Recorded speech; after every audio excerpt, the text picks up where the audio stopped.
5 तारखेला जी बैठक बोलवली, या बैठकीला कोण कोण असणार आहे, काय अजेंडा असणार आहे आणि कुठे होणार आहे? बैठक इथंच माझ्या घरी होणार आहे 5 तारखेची, आणि त्यात आमचे स्पोक्सपर्सन्स येतील आणि अजून काही कोर टीम मेंबर्स येतील ज्यांनी आम्हाला प्रोटेस्ट मॅनेज करण्यात खूप मदत केली होती. आणि त्यामध्ये आम्ही डिस्कस करू की पुढे जे सीजेपीची मुव्हमेंट आहे ती पुढे कशी घेऊन जायची आणि आमचं जे संघटन आहे ते कसं बनवायचं. एक तक्रार करण्यात आलेली आहे तुमच्या वडिलांच्या संपत्तीबद्दल, त्यावर तुमचं काय? मला वाटतं तक्रार माझ्या एज्युकेशन क्वालिफिकेशनवर आहे की मी कसं बॉस्टनचा खर्च घेऊ शकलो, थोडं बॉस्टनचं शिक्षण घेऊ शकलो. त्यावर माझं असं म्हणणं आहे की मी माझं स्कॉलरशिप लेटर आणि एज्युकेशन लोनचं लेटर दाखवायला तयार आहे. पंतप्रधानांनी सुद्धा त्यांची डिग्री आहे ती दाखवावी, सार्वजनिक करावी. त्यांनी त्यांची डिग्री सार्वजनिक केली तर मी लगेच माझं स्कॉलरशिप लेटर आणि एज्युकेशन लेटर माझ्या डिग्री सोबत सार्वजनिक करायला तयार आहे. पण आता हे घरापर्यंत येतं म्हणजे हे एवढा मोठा सामना करावा लागतो. नाही, येऊ द्या ना, घरापर्यंत येऊ द्या. जी चौकशी करायची आहे करून घ्या. आपल्याला माहिती आहे या देशात आपण जेव्हा जेव्हा या सरकारच्या विरोधात बोलतो, मी काय पहिला व्यक्ती नाहीये ज्याच्यासोबत असं होतंय. जेव्हा जेव्हा ज्यांनी या सरकारच्या विरोधात आवाज उठवलाय, त्यांना प्रश्न विचारले, हे लोक सगळ्यात पहिली गोष्ट तेच करतात, ईडी सीबीआय पाठवणं सुरू करतात. पाठवून द्या, तुमची ईडी पाठवा, तुमची सीबीआय पाठवा. पण जसं की मी म्हणलं, मी माझं एज्युकेशन लोनचं लेटर दाखवायला तयार आहे, मी माझं स्कॉलरशिपचं लेटर दाखवायला तयार आहे. पंतप्रधान मोदी यांनी सुद्धा जर ईडीला पाठवत असाल तर ईडी सोबत तुमची डिग्री पाठवा. तुम्ही तुमची डिग्री सार्वजनिक करा, मी माझी डिग्री सार्वजनिक करतो.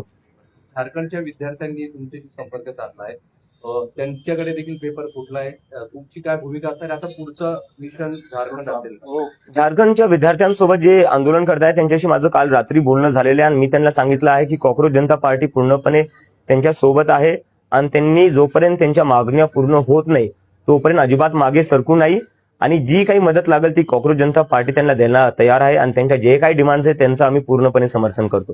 परवा तुमची कोर कमिटीची बैठक पार पडते संभाजीनगरमध्ये, काय नेमका त्याबाबतचा अजेंडा असणार आहे, काय भूमिका त्यानंतर? अजेंडा ठरवण्यासाठीच आम्ही ही कोर कमिटीची मीटिंग बोलवली आहे आणि तिथं आम्ही आमचं ऑर्गनायझेशन एक्सपान्शनवर डिस्कस करणार आहे आणि कॉक्रोच जनता पार्टी पुढे कोणते काय मुद्दे उचलू शकते, कशा प्रकारे पुढे जाऊ शकते देशभरात, त्यासाठी आम्ही ती मीटिंग बोलवलेली आहे. पक्षाचं रूपांतरण होण्यासंदर्भात या बैठकीमध्ये चर्चा होऊ शकते. आगामी काही काळात मला वाटते की मीडियाला सगळ्यात जास्त एक्साइटमेंट लागलेली आहे की आम्ही पॉलिटिकल पार्टी बनवावं.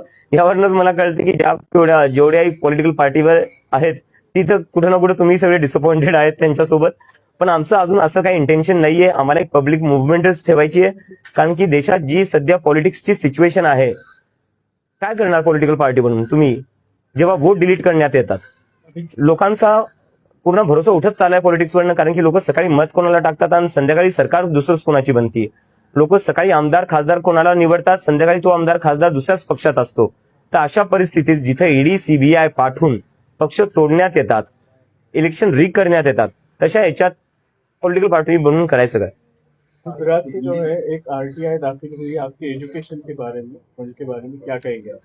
उस पर मैं ये कहना चाहूंगा कि हमारे प्राइम मिनिस्टर नरेंद्र मोदी जी अपनी डिग्री पब्लिक कर दे. मैं अपना एजुकेशन लोन का लेटर और मैं अपना स्कॉलरशिप लेटर पब्लिक करने के लिए तैयार हूँ और मेरी डिग्री असली है.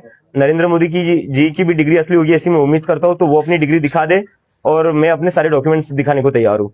झारखंड में भी जो स्टूडेंट अभी प्रोटेस्ट कर रहे हैं उन्होंने आपसे बातचीत की है, आप क्या कहेंगे?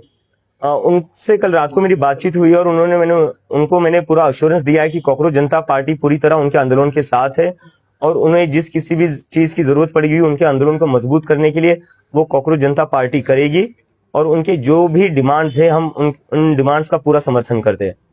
5 तारीख को आपने मीटिंग बुलाई है, इस मीटिंग में कौन कौन होगा और ये मीटिंग कहाँ होगी और मीटिंग का एजेंडा क्या है? इस मीटिंग में हमारे स्पोक्सपर्सन होंगे और कुछ लोग होंगे जिन्होंने हमारी कोर टीम के मेंबर्स होंगे जिन्होंने हमें ये प्रोटेस्ट सक्सेसफुल करवाने में मदद की है. और इस मीटिंग में हम डिस्कस करेंगे कि कॉक्रोच जनता पार्टी को आगे कैसे बढ़ाया जाए, संगठन का एक्सपांशन कैसे किया जाए और आगे का रोड मैप क्या होना चाहिए, उसको लेकर ये मीटिंग रहेगी. कुछ पॉलिटिकल पार्टी से आपको बोला जा रहा है, अटैचमेंट हो रही है, कोई आ रहा है हमारे साथ आइए क्योंकि आप आंदोलन कर रहे हैं, इसका इम्पैक्ट दिख रहा है? नहीं, लोग मिलने आ रहे, लोग कॉन्ग्रेचुलेट कर रहे, शुभेच्छा दे रहे, अपनी कह रहे कि आपने जो मुद्दा उठाया था काफी जरूरी था उठाना और देश के भविष्य का मुद्दा है और उसके ऊपर इतनी बड़ी जो जीत हुई है देश के युवाओं की, तो उसके लिए वो हमें कॉन्ग्रेचुलेट करने आए थे.